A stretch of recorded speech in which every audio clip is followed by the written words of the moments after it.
The Tower of God anime had some mixed opinions from fans of the original work. Some of us loved it, some of us not so much, or certain scenes they didn't like as much as other scenes. My personal opinion is that the anime was a pretty faithful adaptation. It wasn't perfect, but it was still pretty good considering other adaptations, and I think as a standalone anime, it's actually quite good. The art, the music, the voice acting, and honestly the story, the way they handled everything, I thought it was pretty solid. But there were definitely a few things that I think they handled pretty poorly. And one of those things is the ending. Now I know what you're saying, but Joe, the hype ending with the character that I don't want to spoil. Yes, that was extremely hype. I lost my mind. Oh yeah, this is what I saw. This is what I saw. Yo! That is so hype! I'm talking about the actual ending, not the teaser, not the little clip at the end. I'm talking about the way they ended Season 1's story. To give you an idea of why this was not handled as well as it could have been, I'm going to compare it to the original webcomic, but keep in mind it is okay to have differences. Just because it's not the same doesn't mean it's bad, but the original webcomic addressed certain things that the anime did not. In the original webcomic, Bomb is found at the bottom of the lake or whatever. He's there, you know, he's lying next to the dead bull. He's bloodied, he's bruised, he's broken, physically and more importantly, mentally, emotionally, right? He's ruined. This is Bomb at his absolute worst. Hwaryun walks up to him. He can't even like speak, right? He's so distraught, right? He's already awake also. He's not like unconscious, and he doesn't have amnesia. He doesn't forget what happened. He remembers, and it is tearing him up. This is the worst that Bomb has ever felt, right? Hwaryun walks up to him. She says, "How does it feel to be betrayed? You look awful, you know."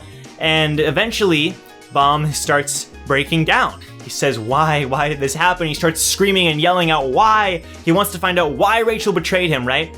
And he's just, he is so vulnerable. And then Hwaryun says, "Let's go up the tower. You'll find your answer." And that's where it ends, right? It ends right there. It's a good ending because we've never seen Bomb this bad, right? Bomb has been through hardships. He hoes death, Rachel even leaving him in the first place, and you know he's had to deal with some crap, right? But this isn't even like he's never felt this way. This is Bomb at his absolute worst. And that's why it's so great, because what's gonna happen in season 2? Is Bomb gonna be messed up? What's gonna happen? Is he gonna be the same Bomb we all know and love? Is he gonna be like evil now? Well, what's gonna happen, right? And then, okay, the anime sort of fails pretty hard on this part. In the anime, Hwaryun finds Bomb. First of all, he's not that bloody, he's not that broken, he's just kind of lying there, unconscious, right? And the Shinsu is like hiding him / protecting him or whatever. And he wakes up and he has to be reminded about what happened. So we're seeing Bomb's first reactions to Rachel's betrayal. Hwaryun tells him, you know, "Well, how do you feel?" And he's like, "Rachel pushed me, that's right." And we're seeing him this is supposed to be Bomb at his worst. Instead, he just kind of curls up, and Hwaryun says, "I'll train you," which I think is a weird translation. And then Bomb says, and then she tells him, "The answer's at the top of the tower." And Bomb is like, you know, we think that Bomb, oh, what a great ending. Bomb is at his worst, what's gonna happen? And instead, we get this dramatic, brave finish with Bomb saying, no, this is not the top of the tower. Like, I'm gonna find my answers, and, you know, and if I have to climb, then so be it, but I'm gonna find it, blah, blah, blah. It's like, Bomb, what are you talking about? Instead of seeing Bomb, who is just so distraught, screaming out, why? Why did Rachel betray me? Instead, he says, you know, is she okay, whatever, and then he says, I'm gonna find my answers, I'm gonna climb, if that's what it takes, I'm gonna do it. Bomb, like, just a second ago, she pushed you, and you fell off a cliff, and your life is supposed to be ruined. You're not supposed to be this optimistic. This may not seem like a huge difference, but if you actually compare the scenes, it's a gigantic difference. Instead of it being a dramatic ending, a sad ending with this gigantic cliffhanger with Bomb's character, it's an ending that confirms he's still the same Bomb we know and love. He's a Bomb that is going to continue being sweet. He's gonna find out what happened, and it's not, it's like it's dramatic, it's different, it's a different kind of dramatic, right? Bomb is instead being like, I'm a hero, instead of being like broken. They're both dramatic in different ways, but one is, I don't know. I don't know. There's a big difference there, and the difference, like in the webtoon, in the webcomic, Bomb's resolve is broken. This is great. This is the character development we need for Bomb. In the anime, he just wants to find the answers, he's brave, he's like, I'm a hero. That's not great. To showcase what I mean, I'm going to compare the scene from the anime with the scene from the original webcomic. I'm going to show our dub. We just finished season 1. I'm going to show how we decided to go about it versus how the anime went about this scene. How does it feel to be betrayed? I don't know. I don't know what this feeling inside of my heart is. I don't know. I should know why. Why? Rachel betrayed me!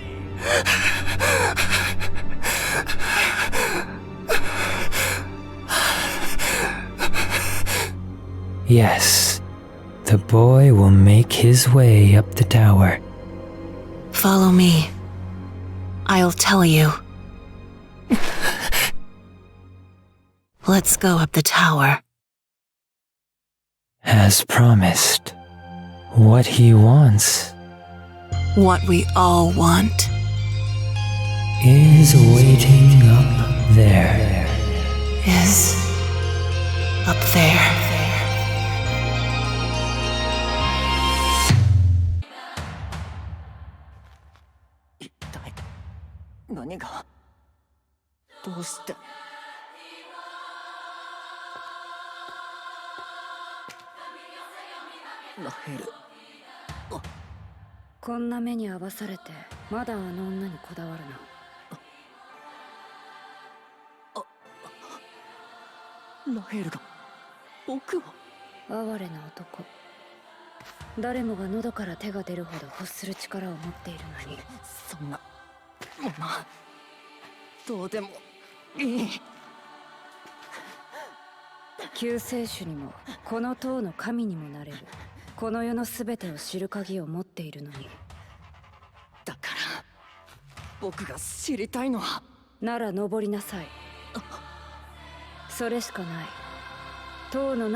So as you can see in the webcomic, it's like this gigantic cliffhanger. Bomb is broken. He doesn't know what to think. Can he trust Hua Ryun? What's going on? In the anime, he just gets up, he looks up, he's like, I'ma climb. It's not a great ending. The thing is, if you're an anime only, you might think this is fine. And like, it's not the worst thing. I feel like there are some worse changes, especially with the Endorsi and Bomb relationship. You can check out that video by clicking the card. But the main thing is that it doesn't set up properly for season 2. You know, there is no character development for Bomb. The cliffhanger is a lot less poignant. Is that how you say it? It's just a difference and a change for the worst, at least in my opinion. And like, other than that, the ending was fine. You know, you could talk about the Leiroro and Quant scene. I feel like the anime handled that fine, not great. You know, it kind of goes against Quant's character a little bit, but overall it's fine. I feel like this is the main reason why the ending didn't sit well for a lot of webcomic readers. Now again, not the worst thing. I enjoyed it when I first watched it, but the more I thought about it and the more I heard other people talking about the ending, the more I realized it wasn't really true to the source material. And again, it's fine to adapt things and change things, but when it actually affects your characters and your story, that's when change isn't good. But anyway, that's my thoughts on the ending. What do you guys think? Is the ending fine? Are these changes okay? What are some other changes from the original you didn't like? Because I want to talk more about it, critique the anime. I think it's a lot of fun. So let me know what you think in the comments down below. Speaking of our webcomic dub, we're actually going to be continuing with Season 2 very soon. So if you're an anime only, you might want to check out our dub. We're going to be trying to release as many episodes as we can. Right now, we're slated to release 1 episode a week starting in around August or September. But if we hit our next Patreon goal, we're actually going to release 2 chapters in every single episode. So every single week, 2 chapters contained in 1 episode, but we have to hit that goal on Patreon. So if you guys want to support our dub and support the channel, it'd mean a lot to me, a lot to all of us, if you checked out our Patreon and considered giving us a donation, because we're so close to hitting that goal. And if we do hit that goal, we're gonna make enormous amounts of progress. So link is in the description down below. It'd mean a lot to me. And with that, I will see you guys in the next Tower of God video.